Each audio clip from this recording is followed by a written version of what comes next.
acan kabiantara tepangkeun nami abdi kelazaro tunisa. Di dia abdi bade nyampekeun biantara ngeunaan jadikeun diri urang sadayana pahlawan. Robah masalah jadi kesempatan.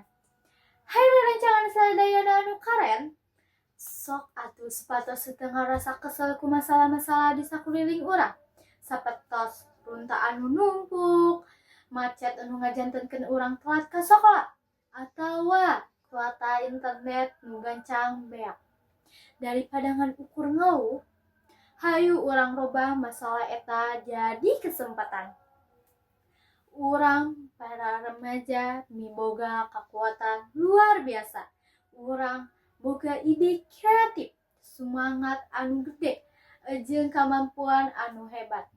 Urang tiasa janten pahlawan zaman ayeuna ku nyiptakeun solusi inovatif pikeun masalah anu aya.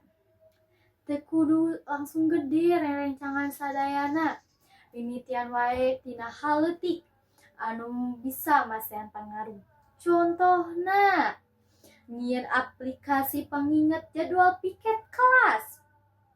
Ngadaur ulang runtah jadi manfaat. Nyieun eusi edukatif anu pika betaheun dina media sosial.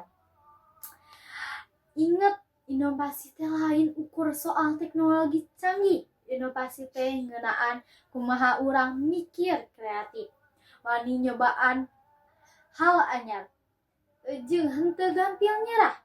Sabalikna, dina kasalahan jeung kagagalan urang bisa diajar. Jeung janten leuwih alus.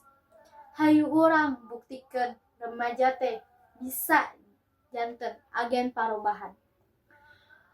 Urang robah masalah jadi kesempatan.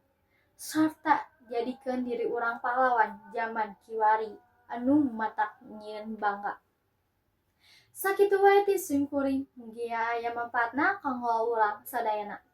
Hapunten bilih aya kalepatan dina cariosan simkuring. Wassalamualaikum warahmatullahi wabarakatuh.